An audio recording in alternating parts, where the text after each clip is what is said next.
¿Está grabando? Me dice que está grabando. Bueno, ya. Entonces vamos a partir con la ayuntía. Por lo general, las ayuntías anteriores yo solía, al inicio de la ayuntía, tener un formulario el cual le iba a servir durante todo el ejercicio, todos los ejercicios. En esta ocasión, como fue súper a la rápida, no alcanzamos a hacer el formulario y todo eso, pero sí vamos yo cacho que al final de la ayudantía voy a hacer el formulario y subírselo a aula cuando tenga acceso ya. O se los puedo adjuntar al final del video cuando se lo subamos a YouTube y se lo una a la grabación de esta clase. Así que vamos a partir con el primer ejercicio, el cual corresponde a un movimiento armónico simple, en el cual nos dice que una partícula de masa 10 a la menos 3 kilogramos de masa recorre un segmento de 5 centímetros de longitud, 5 centímetros de longitud y un segundo con un movimiento armónico simple. La partícula en el instante inicial está situada en la posición central del recorrido, dirigiéndose hacia la derecha. Entonces, ¿qué nos quiere decir esto? Es que primero que todo tenemos que plantearnos en todos los ejercicios nuestro modelo en el cual vamos a trabajar. ¿Ya? Entonces, para que tengamos una idea, voy a sacar una pizarrita virtual.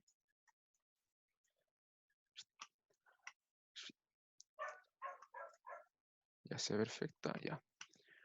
Entonces, teniendo en consideración lo que nos dice el ejercicio, simplemente tenemos una partícula que está ubicada en un centro y que recorre un segmento de 5 centímetros de longitud.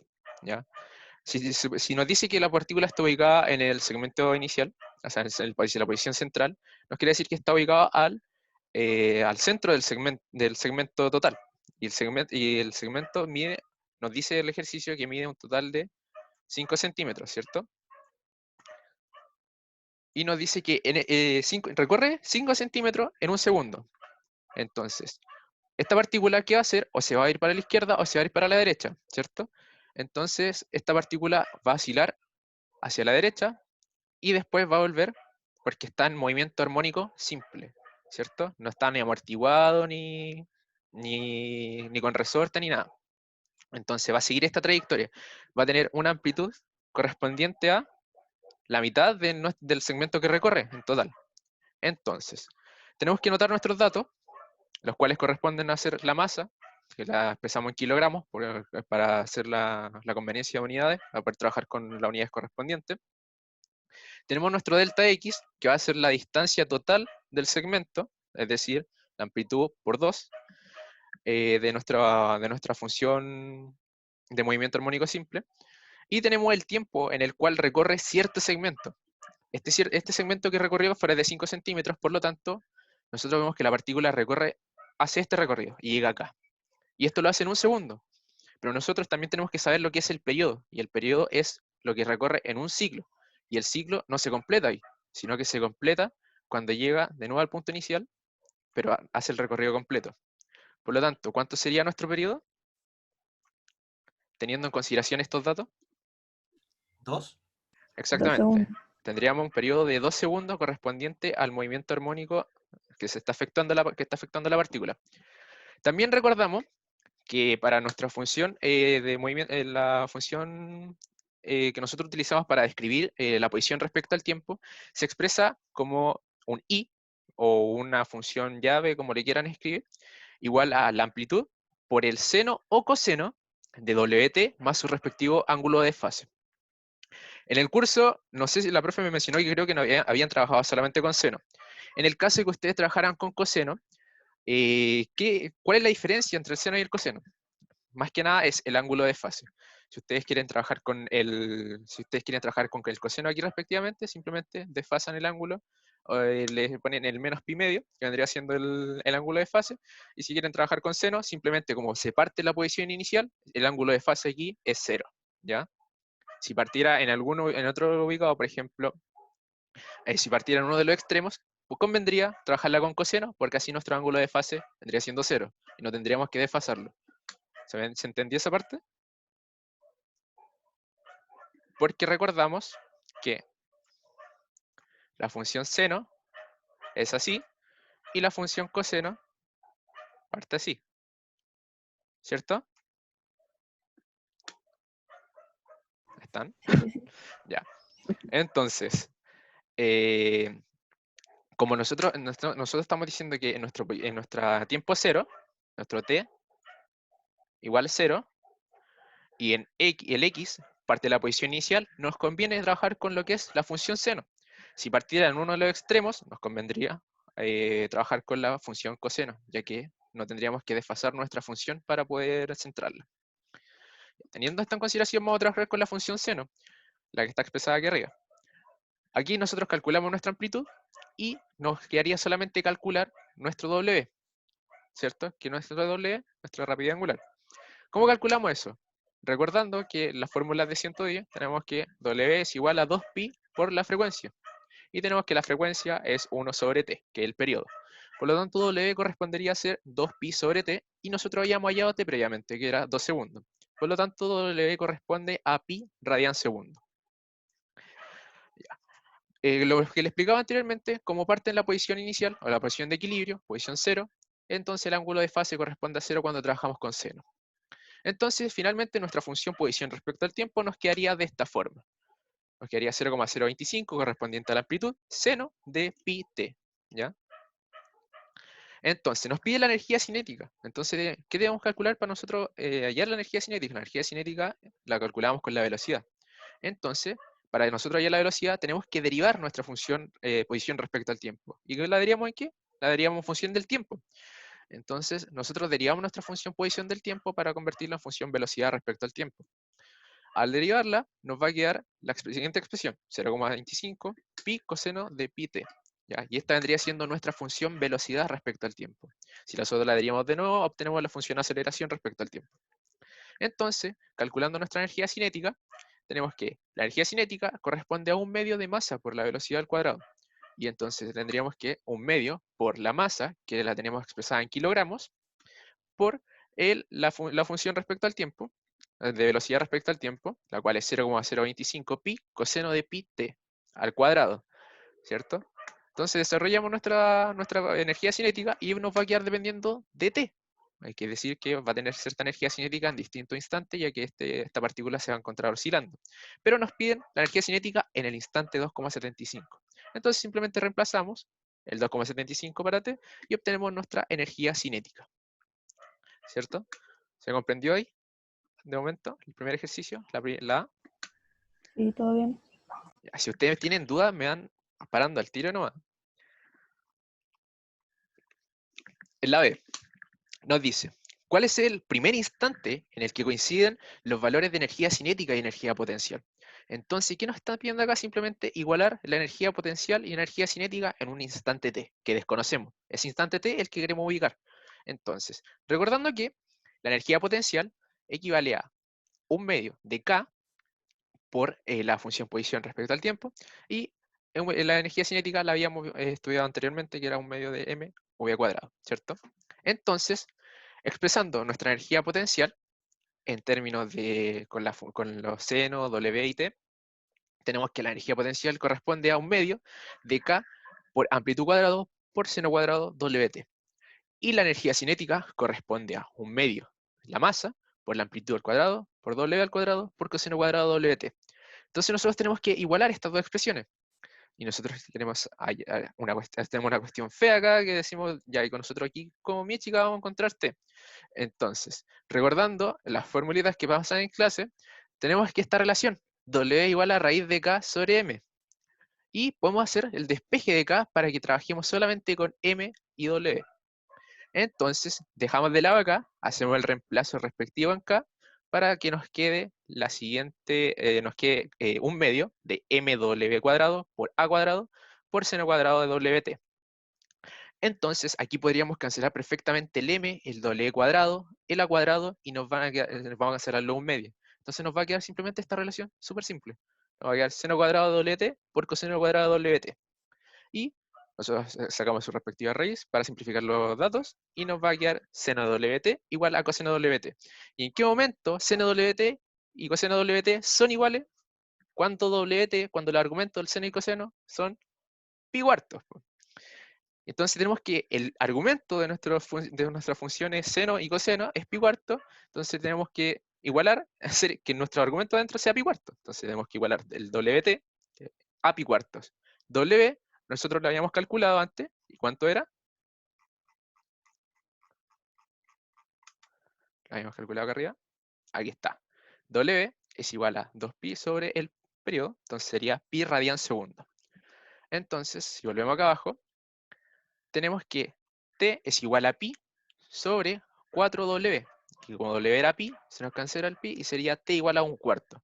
Y 1/4 es 0,25. ¿Qué? Segundo. ¿Por qué? Porque esto está expresado en radian sobre segundos. ¿Ya? ¿Les quedó alguna duda de la B?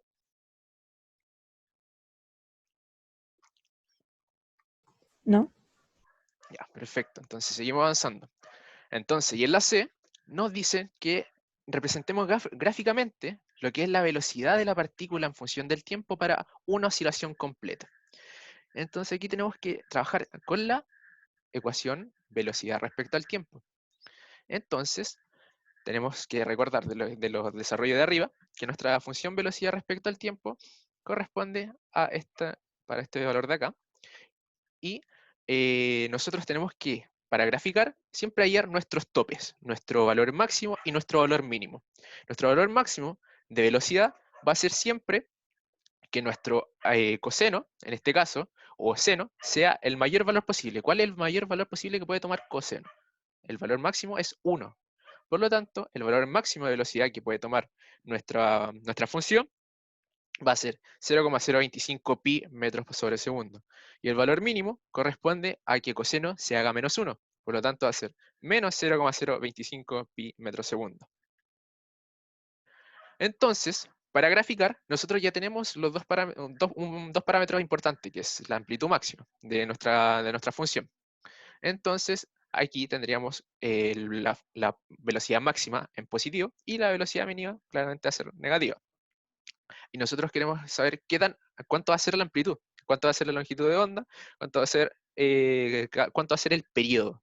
Entonces nosotros conocíamos arriba que el periodo de nosotros correspondía a 2 segundos. Por lo tanto, va a demorar ¿cuántos segundos en dar un ciclo completo?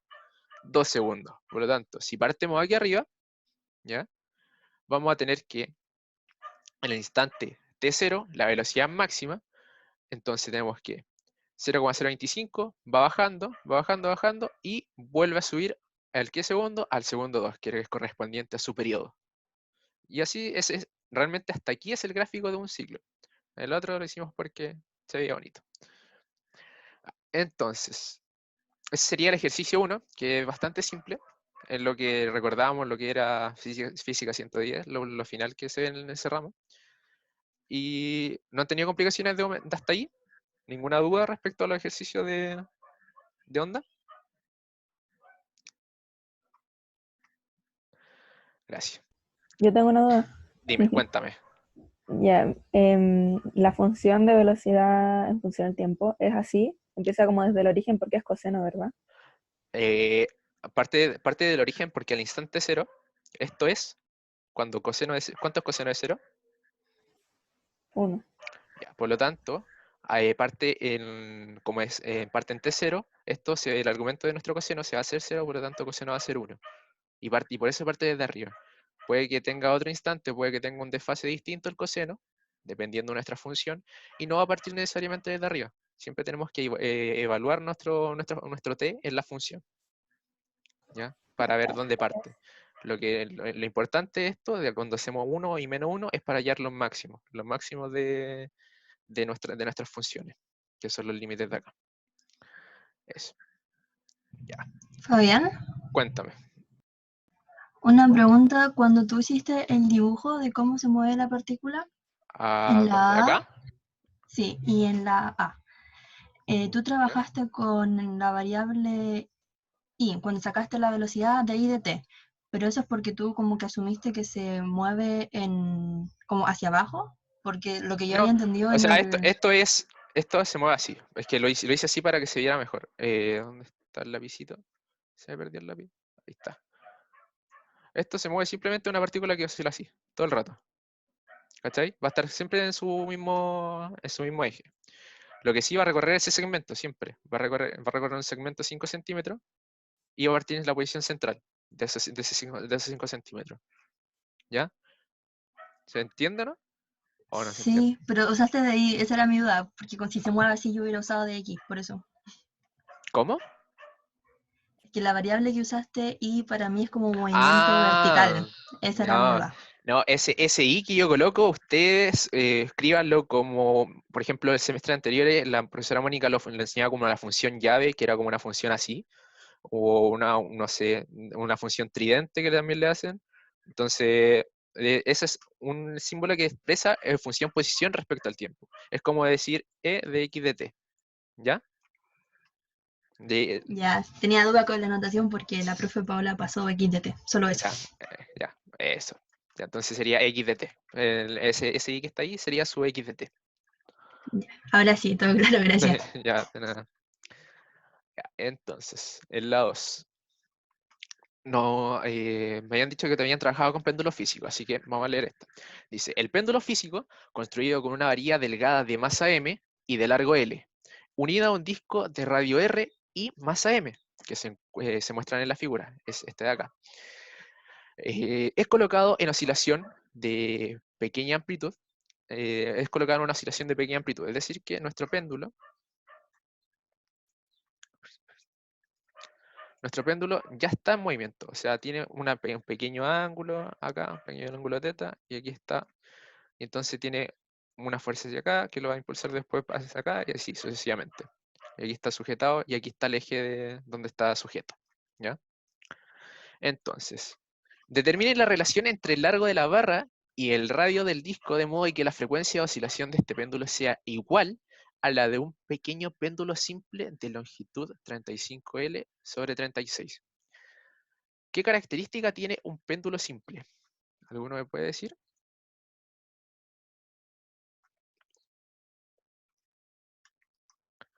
Ya. El péndulo simple es un péndulo así similar, pero al cual la varilla, cuerda, lo que lo sostiene, el peso es tan diminuto que se es despreciable.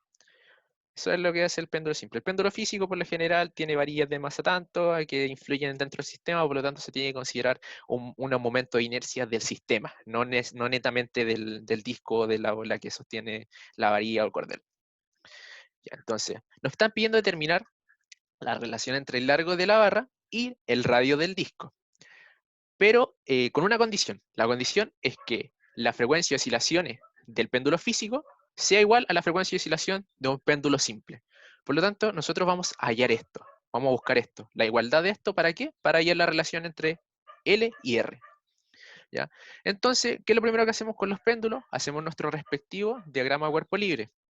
Nuestro diagrama de cuerpo libre es un péndulo simple que aparece escrito al final, tiene un largo de 35 sobre 36L, ¿ya? El cual la bolita que sostiene va a tener una masa que la vamos a determinar M'.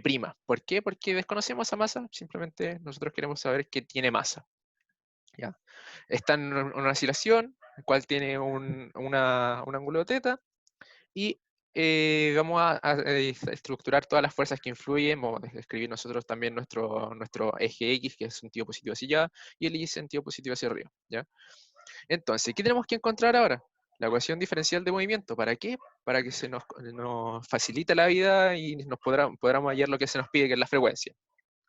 Entonces, ¿cómo podemos hallar la ecuación diferencial de movimiento? Nosotros, por conveniencia, porque es más fácil para este tipo de ejercicio, ocupamos los momentos de inercia respecto al eje central, al eje cero. Entonces, tenemos que la sumatoria de los momentos de inercia torque es igual a el momento de inercia por teta punto punto, ¿ya? Que es la aceleración angular. Entonces, teniendo en cuenta que el torque que se utiliza en este péndulo va a ser igual a mg, m'g, seno de seno de teta, ¿cierto? Que va a ser el torque que se va a ejercer hacia ella. Y recordamos que eso es mg seno de teta por el largo, que el brazo que lo sostiene, que es 35 sobre 36L. Vendría siendo esto, el único torque que influye en el péndulo simple. Y el momento de inercia de la esfera, pelota, disco, como le quieran llamar, es mr cuadrado, ¿cierto? Que vendría siendo el momento de inercia de lo que es el péndulo simple. Entonces nosotros hacemos la igualdad y recordamos que esas relaciones las veíamos en las físicas, que era para simplificar cálculos, en las cuales seno de teta es similar a teta y coseno de teta es similar a 1 cuando teta es menor a 1. ¿Ya? Entonces, despejando esta relación, vamos a obtener que vamos a cancelar nuestros m', que nuestra masa que nosotros habíamos supuesto para lo que es el disco que sostiene el péndulo simple. Nos vamos a cancelar el seno de teta, lo vamos a reemplazar por teta, y por conveniencia para este tipo de ejercicio, lo vamos a siempre dejar solo, por decirlo así, el teta punto punto, ¿ya? Que va a corresponder para que nuestra fórmula, nuestra ecuación diferencial de movimiento nos quede bonita, por decirlo así. Entonces, vamos a dividir todo por 36 sobre 30, o sea, multiplicar todo por 36 sobre 35L para cancelar este término de acá y cancelar un término de acá. Y vamos a dividir por este mismo término, ¿para qué? Para que aquí quede un 1 y todo lo que quede acá quede acompañando al teta como tal. No sé cómo le enseñará la profe, pero a mí me enseñaron cuando di el curso que M era el que acompañaba a la que tenía 2 puntos, B el que acompañaba al que tiene 1 punto, y K es el que acompaña al que no tiene punto, en las funciones de ecuación diferencial de movimiento. Por lo general este término lo cambian. No sé si me pueden aclarar qué término usan para usar el mismo término que usan ustedes en clase. O si lo han visto de esta forma. Nosotros lo vimos con B. Con B, perfecto. Ya, entonces, teniendo esto en consideración, tenemos nuestra ecuación diferencial de movimiento y tenemos que encontrar nuestra frecuencia del péndulo simple. Y tenemos que recordar de nuestra formulita, ¿se acuerdan que les dije que W es igual a la raíz de K sobre M? Entonces, con esto, nosotros vamos a recordar que W es igual a 2pi por F, ¿cierto? Y tenemos que hallar nuestra frecuencia, por lo tanto, tenemos aquí la frecuencia y tenemos que hallar nuestro K y nuestro M. Y nuestro K corresponde al que acompaña al teta. Por lo tanto, en este caso es 36 G sobre 35 L. Sobre M, y M es 1. ¿Ya? Entonces, por eso, por lo general dejamos el 1, porque cuando hallamos soluciones, buscamos raíces, no tenemos que partirlo por nada, nada raro y que nos complique el ejercicio. Entonces, despejamos la frecuencia. Acá está. Aquí está la función expresada. Lo mismo que habíamos escrito acá. Aquí está 1 sobre la frecuencia es igual a 2pi y la raíz respectiva que habíamos encontrado acá. Entonces, sacando el 36 hacia afuera, nos quedaría que 6 sobre 2pi igual a, por raíz de g sobre 35L igual a la frecuencia. Simplificamos el 6 con el 2 y nos queda que la frecuencia del péndulo simple correspondería a 3 sobre pi por raíz de g sobre 35L. Aquí nosotros hallamos al tiro la frecuencia del péndulo simple. Y ahora viene lo complicado, hallar la frecuencia del péndulo físico. Al igual que con el péndulo simple, tenemos que hacer nuestro respectivo diagrama de cuerpo libre, el cual está conformado por el largo de la barra, el cual tiene un largo L, pero tiene una masa G. Y se tienen que considerar los centros de masa de cada cuerpo. Es decir, que el centro de masa de la varilla corresponde a la mitad de la varilla y el centro de masa del disco corresponde al centro del disco. Y aquí es un disco uniforme. Entonces, vamos a encontrar la frecuencia de la misma manera que encontramos la frecuencia del péndulo simple. ¿Y cómo encontramos eso? Con la sumatoria de torques, ¿ya? Entonces tenemos que, aquí existen dos torques, existe el de la varilla y el del disco, perdón. Entonces, primero tenemos el de la varilla, que es menos mg, seno de teta, por L medios, porque aquí se ubica el centro de masa, justo a la mitad de la varilla. Y el otro torque es menos mg, por seno de teta y por el brazo, es decir, el largo de la varilla, ¿ya? Y eso lo igualamos al momento de inercia por teta punto punto, ¿ya? El momento de inercia en este tipo de ejercicio recordemos que el momento de inercia del sistema es la suma de los momentos de inercia de cada cuerpo. Entonces, tenemos que el momento de inercia del sistema corresponde al momento de inercia de la barra más el momento de inercia del disco. Entonces nosotros tenemos que calcular el momento de inercia del disco. El momento de inercia del disco lo recordábamos que era un medio de mr, y tenemos que recordar que este momento de inercia es para cuando está centrado en el eje, pero no está centrado en el eje de rotación está acá. Por lo tanto, nosotros ¿qué queremos hacer? Nosotros queremos centrar ese momento de inercia, por lo tanto tenemos que utilizar el teorema de Steiner, que lo vieron uno en Elemento, otro en 110, si lo recuerdan. El teorema de Steiner nos decía que cuando el momento de inercia estaba desplazado a lo que es el... Ahí está, ya. El momento de inercia cuando estaba desplazado a lo que es el eje de rotación, se tenía que sumar la masa por lo desplazado que estaba respecto al eje de rotación al cuadrado. ¿Ya? Entonces, finalmente, nuestro momento de inercia del disco correspondería a un medio de la masa por el radio al cuadrado, más m, y lo que está en la diferencia lo que está desplazado respecto al eje, que es L, que vemos acá. Entonces, aquí tendríamos finalmente nuestro momento del disco, el momento de inercia del disco. Y el de la barra, recordamos que cuando el eje de rotación está ubicado al centro de la barra es 1 sobre 12 ml cuadrado, y cuando está ubicado en uno de los extremos es 1/3 ml cuadrado. ¿Ya? Entonces hacemos la suma de los respectivos momentos de inercia, y aquí tenemos el momento de inercia del sistema completo. Y entonces nosotros ¿qué vamos a hacer? Vamos a reemplazar la función que teníamos acá arriba de la igualdad en torque. La vamos a hacer vamos a reemplazar todos los valores que corresponden. Vamos a hacer esto una misma suma, porque vamos a pasar esto hacia la derecha para que quede todo positivo. Y vamos a factorizar por mg seno de teta por L. Y esto nos va a quedar 3 medios mg seno de teta por L. Y tenemos el respectivo los momentos de inercia aquí, que están acá factorizados por m. Y nos queda 4/3 de L cuadrado, que es el largo de la varilla, más un medio de R cuadrado, que es el radio del disco, por teta punto punto. Al igual que el ejercicio anterior, hacemos la relación del seno, el cual el seno de teta es similar a teta, y vamos a multiplicar todo por 1 sobre m y este factor. ¿Para qué? Porque lo que les dije previamente, dejar el m que valga 1 y sea más fácil trabajarlo. Entonces, llegamos a esta expresión, y esta expresión es la ecuación diferencial de movimiento de nuestro péndulo físico, el que estaba construido por la varilla de masa m y el disco de masa m y radio r. ¿Ya? Entonces, debemos encontrar la frecuencia de nuestro péndulo físico, en este caso. Y al igual que anteriormente, buscamos el W. W es igual a raíz de K sobre M, y K correspondería a toda esta expresión de acá. ¿Ya? Y tenemos que W es igual a 2πf, y hacíamos el respectivo despeje. Y con esto obtenemos que la frecuencia del péndulo físico corresponde a 3 medios, o sea, 3 sobre 2pi por raíz de GL sobre 3R cuadrado más 8L cuadrado. ¿Ya?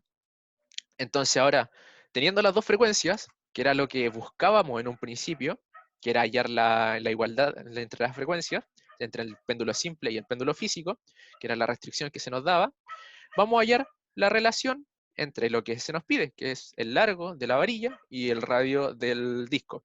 ¿Ya? Y si se dan cuenta, solamente dependemos de esos valores. No dependemos ni de una masa ni nada. Entonces ahora hacemos la igualdad y vamos cancelando términos. Cancelamos el 3 con el 3, el pi y el pi, cancelamos el g, y nos vamos quedando con esto. Luego, para la conveniencia, le damos todo al cuadrado y pasamos todo lo que es denominador, lo pasamos al numerador del lado izquierdo, y el denominador lo pasamos al numerador del lado derecho. Y vamos simplificando las ecuaciones hasta que nos quede la relación así. Nos va a quedar que r cuadrado es igual a 1/4 de L cuadrado. Pero nos están pidiendo la relación de R y L, no de los R cuadrados ni los L cuadrados. Por lo tanto, sacamos la raíz y nos queda que R es igual a 1 medio de L. Un poco largo el ejercicio, se comprendió. Si tienen dudas, me hago el tiro, vuelvo a cualquier parte del ejercicio que ustedes me pidan. Pero aquí resolveríamos lo que es el ejercicio número 2, que se nos pide la relación entre el largo de la barra y el radio del disco. Los Yo escucho. tengo una duda. Cuéntame. Esa relación que hiciste de m igual a 1 para facilitar la ecuación, ¿la puedo hacer siempre? Sí, ¿O como qué condiciones tengo que es que, tener? es que lo que hago yo acá es simplemente toda la función, multiplicarla por el mismo valor, ¿ya? Toda la igualdad que está acá. Multiplicarla por el mismo valor de tal manera que yo pueda hacer 1 el que acompaña al teta punto punto, ¿para qué? Para ahorrarme los trabajos, porque, por ejemplo, si acá hubiera tenido ese número feo, acá, yo habría tenido que dividir todo esto por ese número feo y se me habría complicado más, me habría dado más trabajo. Pero lo hago por conveniencia más que nada. ¿Me cachai? Sí, se simplificaba, ¿o no? Sí, se simplifica Ah, más la ya. pega. Vale. Gracias. Eso. ¿Alguno más tiene alguna otra duda? ¿Se entendió el ejercicio? Eso es lo que me interesa. Sí, se va entendiendo. ¿Sí? ¿A todos? Había escuchado a un chico hablar que no alcancé. Ya, bueno. Entonces, vamos a hacer con el ejercicio 3. Si es que no hay duda del ejercicio 2 o el ejercicio 1. Si tienen dudas respecto a estos dos ejercicios, si aún les queda votando algo, así como deja la pelota ahí boteando, díganmelo. Incluso yo creo que como vamos, la ayudantiva va a terminar súper pronto, así que todo el resto va a quedar para consultas. Y vamos con el ejercicio 3. Una cosita, puede ir Cuéntame. un poquito más lento, pero ¿Sí? un pelín. No, sí, Muchas tranqui, no gracias. hay problema. Ya, entonces, para la 3 tenemos que las oscilaciones amortiguadas, ¿ya? Aquí cuando tenemos un amortiguador, aparte de lo que son resortes, lo que son el estiramiento de los resortes, las fuerzas de roce, etc. Entonces, la 3 dice que tenemos un oscilador amortiguado, masa resorte, de la figura de masa M, que vale 10 kilogramos, y que el resorte tiene una constante cuyo valor es 10 newton metro. Se encuentra en reposo este carrito, ¿ya? Y tenemos que en T0 la masa se va a liberar desde un estado de posición de reposo, pero esta posición de T0 va a ser X02. Es decir, que mi posición, mi posición inicial va a estar en el resorte estirado, ¿ya? Entonces, ¿qué es lo que tenemos que hacer en estos ejercicios? Siempre, o sea, realmente casi todos los ejercicios de esta materia, tenemos que hacer los diagramas cuerpo libre. ¿Para qué? Para ver todas las fuerzas que están influyendo en nuestro sistema. Entonces, nosotros hacemos nuestro respectivo diagrama cuerpo libre y vamos a tener que anotar todas las fuerzas que influyen en este sistema. No nos dicen que existe roce en en el ejercicio, por lo cual se hace la suposición de que no existe roce, que es un modelo ideal, y vamos a tener la fuerza de gravedad, la fuerza de resistencia del suelo de gravedad, y vamos a tener la fuerza de amortiguación, que siempre, pero siempre, va opuesta al movimiento, ¿ya? Y si el movimiento fue estirado hacia la derecha, por lo tanto, la fuerza de amortiguación va hacia dónde va a ir? Va a ir hacia la izquierda, ¿ya? ¿Por qué va hacia la izquierda? Porque nosotros, en un principio, se estiró el carrito hacia la derecha, hacia allá. ¿Para qué? Para que parta en una posición 0,2 metros. Y la fuerza del resorte va a ser siempre, o sea, va a ser que se contraiga, ya que lo están estirando, y si claramente si están haciendo que se contraiga este resorte, obviamente la fuerza del resorte va a hacer que se estire. ¿Ya? Va a ser siempre contraria hacia donde se está ejerciendo la fuerza. Entonces, para hacer este tipo de problemas, vamos a tener que hacer sumatorias de fuerzas. ¿Para qué? Para obtener nuestra ecuación diferencial de movimiento. Nuestra sumatoria de fuerzas corresponde a que la sumatoria de fuerzas es igual a la masa por la aceleración, donde la aceleración nosotros la denotábamos como x punto punto. ¿Sí? Entonces, tenemos que la sumatoria de fuerzas, las sumatorias de fuerzas que influyen que realmente afectan al movimiento de este carro, van a ser el FK, o sea, el FR, perdón, que va a ser el F del resorte. Le pusimos FK ahí por la constante del resorte. Y el FA, que va a ser la fuerza de amortiguación, ¿ya?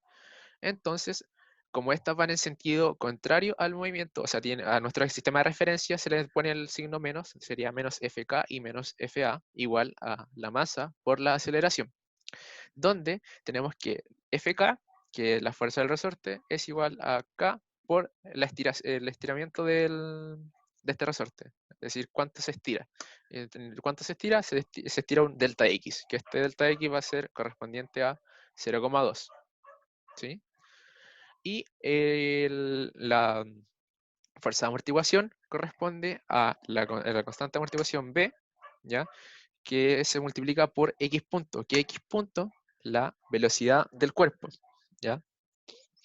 Entonces, si nosotros expresamos de nuevo nuestra sumatoria de fuerza, pero con los respectivos parámetros de X punto, punto, obtenemos esta función, la cual nosotros dejamos todos positivos por conveniencia y nos va a quedar una función así, mx punto punto, esa mx punto punto más bx punto más kx igual a 0.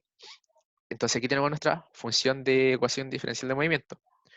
Pero como les dije, por conveniencia, multipliqué todo por 1 sobre m. ¿Para qué? Para dejar el x punto punto solito, ¿ya? Entonces tendríamos que tenemos que el x punto punto queda solito, más b sobre m por x punto, más k sobre m x igual a 0. ¿Ya? Entonces, ¿qué nos pide el ejercicio? Nos pide calcular la ecuación de movimiento, así como un gráfico representativo para cada una de las siguientes constantes de amortiguación. Es decir, que tenemos que hacer el cálculo, o sea, tenemos que hacer el gráfico para distintos coeficientes de amortiguación de esta amortiguación que tiene el carrito. Entonces, con esto vamos a necesitar saber si es que es un subamortiguado, sobreamortiguado o amortiguado o crítico, ¿ya? Para este tipo de soluciones, o sea, para este tipo de ecuaciones diferencial de movimiento, se establece una solución que la ven en Mate 3, si no me equivoco, o las soluciones comunes de este tipo de ecuaciones diferenciales, que es la solución de Cauchy-Euler, ¿ya? La cual equivale a x de t igual a por e elevado a lambda t, ¿ya? Y para hacer el reemplazo en nuestra ecuación diferencial de movimiento tenemos que también sacar nuestro x punto, que es la derivada de esta función respecto a t, y la x punto punto, que es la segunda derivada respecto a t de esta función. Entonces, la ecuación diferencial de movimiento, nosotros vamos a reemplazar lo que son nuestro cambio de variable, nuestra solución, mejor dicho, que habíamos encontrado. Y entonces nosotros aquí tenemos un factor que va a ser positivo, y tenemos un paréntesis, que va a ser un polinomio característico, del cual nosotros queremos hallar una solución. ¿Cuál solución? Queremos hallar la raíz de, o sea, queremos hallar lambda, netamente. Entonces nosotros vamos a trabajar con solamente nuestro polinomio característico. ¿Para qué? Para hallar la solución de nuestra ecuación diferencial que sea igual a 0.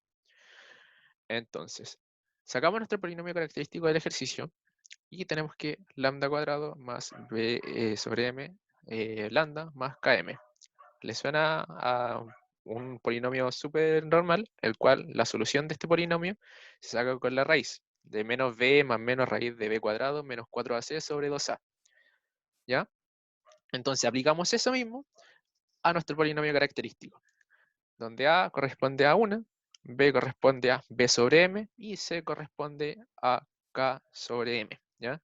Entonces hacemos el reemplazo para buscar nuestra solución, y tenemos que menos b, que sería b sobre m, más menos raíz de b cuadrado, nuestro b es b sobre m, entonces sería b sobre m al cuadrado, menos 4a, que es 1, c, que es km, entonces nos quedaría 4km, todo eso sobre 2, ¿ya?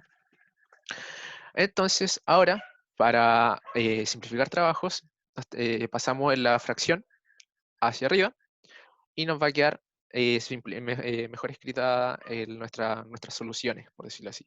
Sería menos b sobre 2m más menos raíz de b sobre 2m al cuadrado menos km, ¿cierto? Y tenemos que recordar la fórmula que hemos visto durante toda la ayudantía.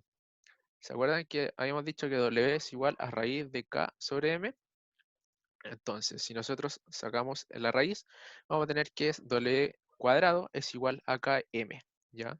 Y aquí tenemos la función gamma, que tiene un sentido físico, la cual no creo que no se la han pasado, pero funciona, es para más que nada para plantear de mejor manera nuestra solución, la cual este sentido físico nos va a decir qué tanto influye nuestra razón de amortiguación, lo que no está amortiguando acá, porque ya que depende de B, Y el W nos va a decir qué tanto influye el K, es decir, qué tanto influye nuestro resorte. Entonces, para saber si nosotros tenemos un movimiento, o sea, una oscilación amortiguada, crítica, subamortiguada o sobreamortiguada, ¿en qué nos vamos a fijar? Nos vamos a fijar en esta raíz que tenemos acá. ¿Por qué? Porque aquí tenemos ambos magnitudes físicas al cuadrado, las cuales nos van a decir si influye o sea, si influye más la amortiguación que el resorte. Entonces, si nosotros tenemos el gamma, que nos dice sobre la amortiguación, y si nos da que gamma menos W al cuadrado es mayor a 0, me está diciendo que el gamma va a ser mayor a W, es decir, que el sentido físico que tiene el gamma va a tener más peso que el sentido físico que tiene W. Es decir, que esto, si nos da positivo, corresponde a un sistema sobreamortiguado. ¿Por qué? Porque la amortiguación va a ser mayor a la fuerza que va a ejercer el resorte sobre el sistema. En el otro caso, de que gamma sea menor a W, vamos a tener que esta diferencia nos va a dar menor a 0. Por lo tanto, va a ser un problema subamortiguado. Por lo tanto, este problema subamortiguado nos va a decir que el resorte va a tener mayor importancia en el sistema que la amortiguación, que de todas maneras se va a amortiguar, pero la fuerza del resorte va a ser mayor a la amortiguación, por lo tanto va a costar que se amortigue, pero al fin y al cabo se va a terminar amortiguando. Y cuando son iguales es crítico, es cuando el coeficiente de la razón de amortiguación da 1, ¿ya? Que es cuando tienen el mismo peso, ¿ya? ¿Ustedes saben se recuerdan cómo son los gráficos de amortiguación? Recuerden que cuando un sistema es subamortiguado, va así y va disminuyendo a poquito. Cuando es crítico, baja de 1 y se amortigua. Y cuando es sobreamortiguado, se amortigua lento. Eso tienen que tener en consideración ustedes sobre graficar este tipo de proceso. O sea, de sistema amortiguado, subamortiguado, sobreamortiguado. ¿Ya? Entonces, teniendo esto en consideración, vamos a evaluar nuestro B, que va a ser la constante de amortiguación para tanto A, B y C. Entonces, para el primer caso, tenemos que la constante de amortiguación es un N por S sobre metro. ¿Ya? Entonces tenemos que nuestro gamma era B sobre 2M, y esto es igual a 1 sobre 20. Y eso es igual a 0,05 radian sobre segundo. Y entonces gamma cuadrado es igual a 0,0025 radian cuadrado sobre segundo cuadrado. Y tenemos que W cuadrado es igual a 1 radian segundo. ¿Ya? Entonces hacemos la respectiva diferencia y nos da que es menor a 0. Por lo tanto, corresponde a un sistema subamortiguado. Por lo tanto, su gráfica corresponde así. En el caso de B, donde tenemos que vale 20, el B, hacemos nuestro valor de gamma y nos da que esto es 1, ¿cierto? Si esto es 1 y W al cuadrado es 1, entonces esto nos va a dar igual a 0. Por lo tanto, es crítico. Es un sistema crítico o amortiguado. ¿Ya? Entonces su gráfica se baja bruscamente hasta llegar a su amortiguación completa. En cambio en C, si se dan cuenta, el gamma cuadrado es mayor a W cuadrado, por lo tanto corresponde a un sobreamortiguado, ¿ya? Entonces sobreamortiguado, a diferencia del crítico, sí se tarda un poco más en bajar, pero llega a bajar. A lo largo del tiempo tarda un poco más en bajar que el crítico. El crítico es más brusco. Y eso serían lo que son los gráficos de tanto el subamortiguado, el sobreamortiguado y el amortiguado crítico. Y esos serían más que nada los ejercicios. Si tienen alguna duda respecto a esto que está acá, me lo Muy dicen. bien. Cuéntame. Bueno, ¿cómo estáis? Bien, todo bien. ¿Y tú? Qué bueno. Oye, ¿podrías mostrar de nuevo los gráficos, por favor? Como para cacharlos bien. No hay problema. Ya. Este corresponde al gráfico subamortiguado. ¿Ya? Este va a oscilar, el subamortiguado siempre va a oscilar y va a ir achicándose su amplitud hasta que se amortigue como tal. El crítico es brusca la bajada y va a llegar a su amortiguación completa, pero este no, como que no va a oscilar, por decirlo así, ¿ya? Y el sobreamortiguado va a hacer lo mismo que el crítico, pero va a tardar más en amortiguarse, ¿ya? Esos serían los 3 gráficos que tienen que tener en consideración. Vale. Así. ¿Alguno más tiene otra duda, chicos? Yo tengo una duda otra vez. Cuéntame. Ya, es que hay una fuerza que es hacia la izquierda, la de amortiguación. ¿Esa la sé solo por lo que dice el enunciado? La fuerza de amortiguación, Sí. esa, ¿por qué va hacia la izquierda? ¿Cómo, Siempre, no, ¿cómo? Cuéntame. cómo sé que esa fuerza está ahí? ¿Por el enunciado? Porque tenía esto, el sistema de amortiguación, po. Aquí tenéis 2 fuerzas que están influyendo en la cajita. Tenéis la fuerza del resorte y tenéis la fuerza de amortiguación. Entonces esas 2 fuerzas tenéis que ubicar, o sea, tenéis que ubicarlas para dónde van y dónde van, ¿cachai? O sea, Ya, el enunciado te dice que, o sea, el gráfico te dice que tenía un sistema de amortiguación que se expresa así y tenía un resorte. Y esas son 2 fuerzas independientes. ya, buenísima, gracias. No, nada. ¿Alguno más tiene otra duda? ¿Dudas sobre el ramo, sobre cómo van a hacer la ayudantía? Yo sí. ¿Dónde voy a mandar la grabación de la ayudantía? La quiero subir a un Zoom, o sea, el Zoom lo quiero subir a YouTube.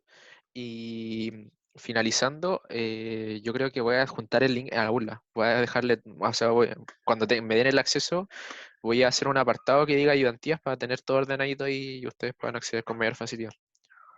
Ah, ya, bacán. Gracias. Oye, ¿podría incluir igual la pauta? Por fin. Ya, voy a tratar de, es que las pautas por lo general las tenemos que hacer nosotros, entonces voy a tratar de hacer lo más bonito posible para que Igual puedan está bien. verlo. Ya, Ya, gracias. y eso sería más que nada.